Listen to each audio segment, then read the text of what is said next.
अब बात करते हैं भारत की जनजातियों के बारे में। भारत में नरजातीय समूह में जनजातीय जनसंख्या का महत्वपूर्ण स्थान है। जनजातीय लोग विभिन्न नरजातीय, भाषाई तथा धार्मिक समूहों से संबंध रखते हैं।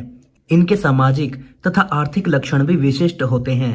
भारतीय संविधान के अनुच्छेद 366 के अनुसार जनजाति से तात्पर्य उन जनजातीय समुदाय अथवा जनजातीय समुदाय के अंशों या समूह से है जो संविधान के अनुच्छेद 342 के तहत अनुसूचित जनजातियों के रूप में माने गए हैं। भारत सरकार की अधिसूचना के अनुसार इनकी कुल संख्या 550 है। स्वतंत्र भारत के वर्ष 1951 में अनुसूचित जनजातीय जनसंख्या 2.25 करोड़ थी, जो कुल जनसंख्या का 5.6% भाग था। वर्ष 2011 में इनकी जनसंख्या बढ़कर 10.42 करोड़ हो गई है, जो कुल जनसंख्या का 8.6% भाग है। जनजातीय क्षेत्र, जनजातीय समुदाय देश के कुल 15% क्षेत्र में फैले हुए हैं, जो भिन्न भिन्न पारिस्थितिकी तथा भू जलवायु स्थिति वाले मैदानी, पर्वतीय, जंगली तथा दुर्लभ क्षेत्रों में रहते हैं। भारतीय जनजातियों को उनके भौगोलिक विस्तार के अनुसार निम्न भागों में बांटा जाता है। उत्तर एवं उत्तर पूर्वी क्षेत्र, यह उत्तर में लेह और शिमला के पूर्व में लुशाई पर्वत तक फैला हुआ है। इसमें समस्त उत्तर पूर्वी राज्य सम्मिलित हैं। इसी की एक शाखा पश्चिम की ओर उत्तर प्रदेश में तराई क्षेत्र से भी होती हुई कश्मीर तक फैली हुई है। कुल जनजातियों का 12% से अधिक भाग इस क्षेत्र में पाया जाता है। मध्यवर्ती क्षेत्र, जनजातियों की संख्या व विस्तार की दृष्टि से यह भारत का सबसे बड़ा क्षेत्र है। इसके अंतर्गत मध्य प्रदेश, आंध्र प्रदेश, दक्षिणी राजस्थान, बिहार, पश्चिम बंगाल, ओडिशा, दक्षिणी उत्तर प्रदेश, झारखंड, छत्तीसगढ़ तथा गुजरात राज्य की जनजातियां सम्मिलित हैं। दक्षिणी प्रदेश, दक्षिणी भारत में जनजातियों का एक तीसरा वर्ग पाया जाता है, जो पश्चिमी घाट पहाड़ियों के दक्षिणी भाग में मिलता है। यह क्षेत्र वयनाड से कन्याकुमारी तक फैला हुआ है, जिसमें आंध्र प्रदेश, कर्नाटक, केरल व तमिलनाडु की जनजातियां मिलती है। भारत की लगभग 7% जनजातियां इस भाग में निवास करती हैं। द्वीप समूह क्षेत्र, इस क्षेत्र में अंडमान एवं निकोबार, लक्षद्वीप तथा दमन एवं दीव शामिल हैं। जरवा, सेंटेनलीज, ओंग, शैम्पेन, ग्रेट अंडमानी तथा निकोबारी इस क्षेत्र की प्रमुख जनजातियां हैं। इनमें से कुछ जनजातियां अत्यधिक पिछड़ी हुई हैं तथा जीविका के पाषाण युगीन तरीकों से मुक्ति हेतु संघर्षरत है। अब बात करते हैं भारत की प्रमुख जनजातियों के बारे में। यहाँ पर प्रदेश दिए गए हैं और यहाँ पर उनकी जनजातियां। पहले हिमाचल प्रदेश के बारे में पढ़ते हैं। गद्दी, गुर्जर, किन्नर आदि जनजातियां यहाँ पर रहती हैं। जम्मू कश्मीर, गद्दी, बकरवाल आदि। राजस्थान, भील, मीणा, कथोड़िया, गरासिया आदि। आंध्र प्रदेश, चेंचू, यनाड़ी, कुरुम्बा, खोंड, बगडाज। केरल, इरुला, कुरुम्बा, कडार, पुलियान आदि। तमिलनाडु, टोडा, कोटा, कुरुम्बा, बडागा आदि। अंडमान एवं निकोबार, ग्रेट अंडमानी, निकोबारी, ओंग, जरवा, शैम्पेन, सेंटेनलीज आदि। अरुणाचल प्रदेश, अप्तानी, मिशमी, डफला, मिरी, आंका, सिंगपो, खामती आदि। असम, चकमा, मिकिरी, कचारी, बोरो आदि। मेघालय, गारो, खासी, जयंतिया, हमार आदि। नागालैंड, अंगामी नाडा, सितेंग, सेमा नागा। मणिपुर, कुकी, मूग आदि। त्रिपुरा, चकमा, गारो, कुकी आदि। मिजोरम, मिजो, लाखेर आदि।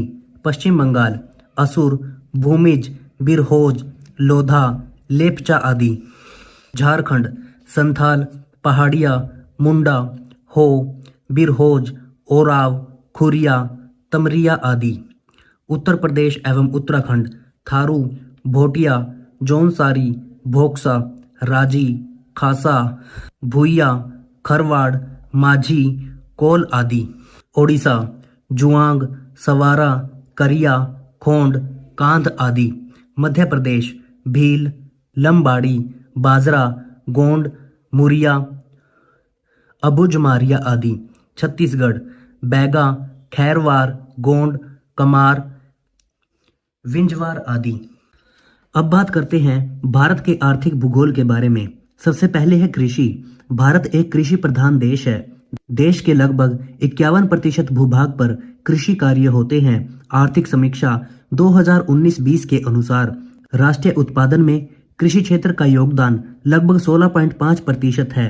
यह योगदान वर्ष 1951 में 60% था। भारतीय कृषि देश के 52% लोगों को रोजगार प्रदान करती है। चावल एवं गेहूं भारत की मुख्य खाद्यान्न फसलें हैं।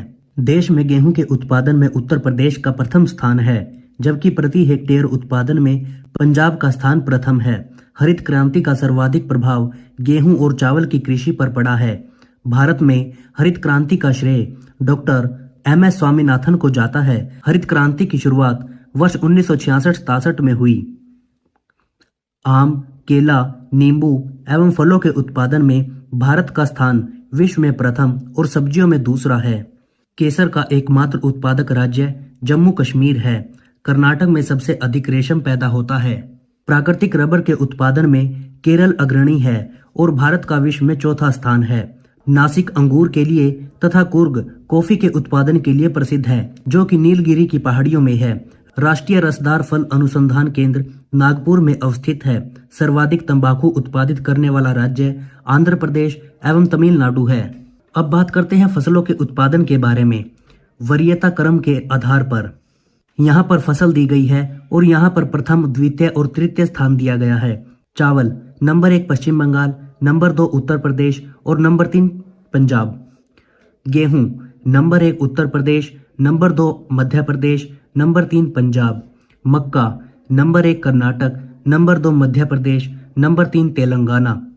कुल अनाज नंबर 1 उत्तर प्रदेश, नंबर 2 मध्य प्रदेश और नंबर 3 पंजाब।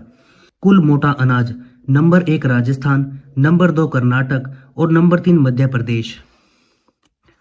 कुल दालें number 1 Rajasthan, number 2 Maharashtra, number 3 Madhya Pradesh. मूंगफली नंबर 1 गुजरात, नंबर 2 राजस्थान और नंबर 3 तमिलनाडु। सरसों नंबर 1 राजस्थान, नंबर 2 हरियाणा और नंबर 3 उत्तर प्रदेश। सोयाबीन पहले नंबर पर है मध्य प्रदेश, दूसरे पर महाराष्ट्र, तीसरे पर राजस्थान। सूरजमुखी पहले पर कर्नाटक, दूसरे पर ओडिशा, तीसरे पर बिहार। कुल तिलहन नंबर 1 राजस्थान, नंबर 2 गुजरात और नंबर 3 मध्य प्रदेश। ज्वार पहले नंबर पर है कर्नाटक, दूसरे पर महाराष्ट्र, तीसरे पर तमिलनाडु। बाजरा नंबर 1 राजस्थान, नंबर 2 उत्तर प्रदेश और नंबर 3 हरियाणा। कुल अन्य नकदी फसलें गन्ना नंबर 1 उत्तर प्रदेश, नंबर 2 महाराष्ट्र और नंबर 3 कर्नाटक। कपास number 1 Gujarat, number 2 Telangana, number 3 Maharashtra. Jute और मेस्ता नंबर 1 पश्चिम बंगाल, नंबर 2 बिहार और नंबर 3 असम। आलू नंबर 1 उत्तर प्रदेश, नंबर 2 पश्चिम बंगाल, नंबर 3 बिहार। प्याज पहले पर है महाराष्ट्र, दूसरे पर मध्य प्रदेश और तीसरे पर कर्नाटक।